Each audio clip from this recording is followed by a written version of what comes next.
Good morning, seniors, and good morning to all the people in this room who have loved us and supported us on our journey getting here. We are so grateful for you. Over the past few months, as graduation has gotten closer and closer, I've spent a lot of time thinking about what it is we are really celebrating today.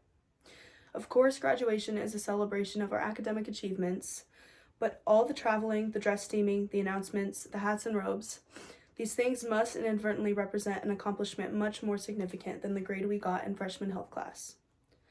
I wouldn't personally say that meeting LaSalle's graduation requirements was the hardest thing I've ever done, but I would undoubtedly say that high school, aside from my classes, was in fact the hardest thing I've ever done. For 4 years now, I've heard students groan about how they just can't anymore, or how they physically cannot write another essay about Shakespeare. That is why we are here to celebrate. We convinced ourselves over and over again that we couldn't do it, but I'm so happy that today marks the day we can exclaim that we actually did. I think it's time I finally introduced myself. My name is Avery Rush, and I am one member of today's graduating class. If this was a job interview, I would tell you that I am senior class president, editor-in-chief of my school's publication, a student ambassador, and a retreat leader. If you do not know me, you would probably be impressed by this resume. These things sound impressive, and they are, but I think it's important that you all know I am not a model student. When I was a freshman, I just naturally assumed that the people who participate in things like student council or the school paper were the same people who took 6 AP classes and got straight A's. I was not a very academically motivated person, so I decided that I was also not the kind of person who could or should participate in my school's community.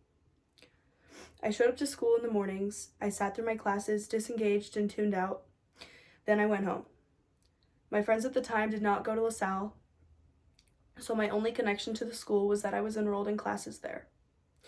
It is truly funny to look back and see how much 14-year-old me did not care about high school, because I am now my school's greatest fan. This change of attitude did not happen overnight, but rather over the course of 2 years. My sophomore and junior years were transformative for me, as they allowed me to see that you don't have to be good at everything to be good at anything. Doing what you love is enough to be successful. The first experience I had in high school that made me feel genuinely proud of myself was when I published my first article on the LaSalle Falconer. As a second semester sophomore, I was forced to enroll in journalism as it was the only class available during 5th period. I begged and pleaded with my counselor to let me drop the class and take a study hall instead, but she was adamant that I give it a try. 2 weeks after the semester started, I published a review of Harry Styles' new album. It was short, and it certainly was not groundbreaking journalism, but seeing my name on the byline of that story truly changed the image I had of myself in my mind. Over the course of that semester, I fell in love with writing stories. The idea I could write about anything I cared about and it would be read by a large audience of people was so validating for me. The thing that really solidified my love and passion for journalism was the amazing relationship I developed with our advisor and teacher, Mr. Miles Kane. He is one of the most influential people that has ever entered my life, and I will miss him greatly after high school. He was the first person who recognized my strengths, and he constantly reminded and continues to remind me of them. When I was entering my junior year, I was forecasted for a full year of journalism after I loved it so much the semester before. Mr. Kane invited me to join the editorial board as an assistant editor. I enthusiastically said yes. Over the course of my junior year, I continued to discover my love for writing and journalism, but even more than that, I discovered my capability as a leader. I was good at being in charge, and it was something that I loved. Fast forward to my senior year. I now don the title of editor-in-chief. If you would have told freshman me this, there's not a chance I could have believed you. No part of me believed that I was the type of person capable of doing hard, incredible things like that. These negative thoughts were based solely on the fact I thought self-worth was determined by grades. Another experience that has shaped how I view success and hard work is my experience on student council. After my newfound love for being a leader, I decided to take a leap of faith and join the race for senior class president. Even though I was much more confident in my abilities given my experience with the Falconer, deciding to do this was extremely uncomfortable for me. I knew inside of myself that I was capable of hard work, but I also knew that nobody at my school had a clue about my skills.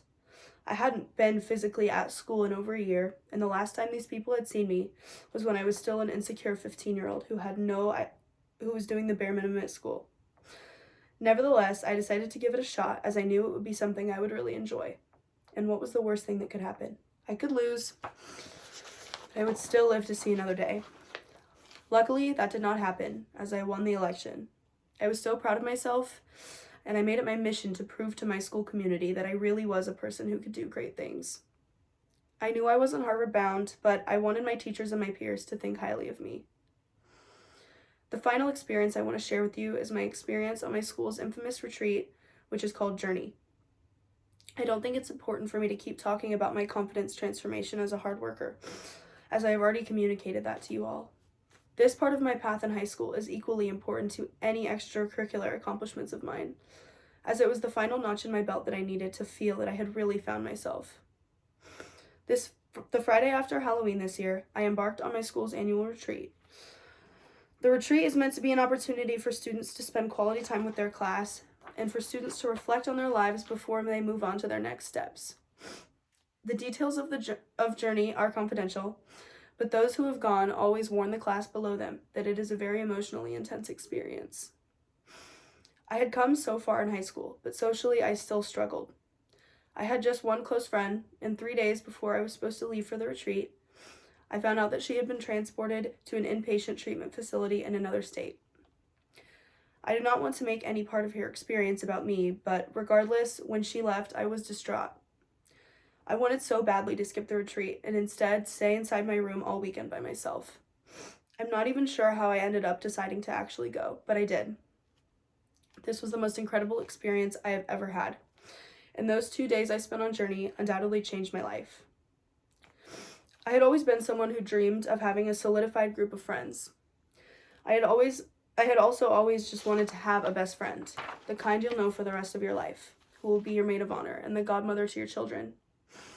I thought my time to meet this person was over until I met Elsie.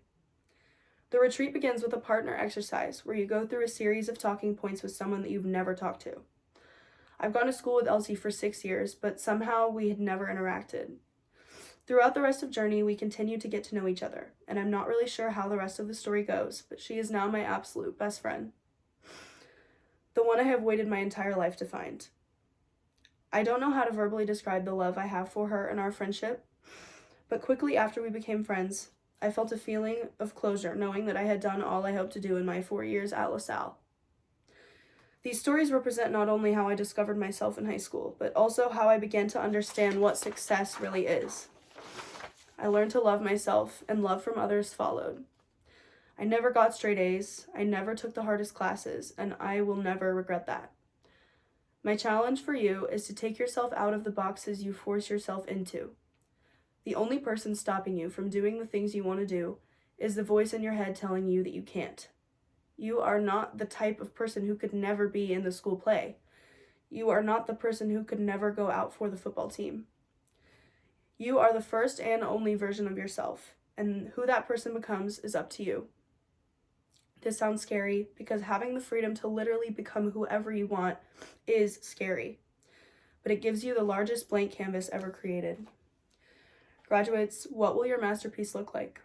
It is up to you to decide. Thank you.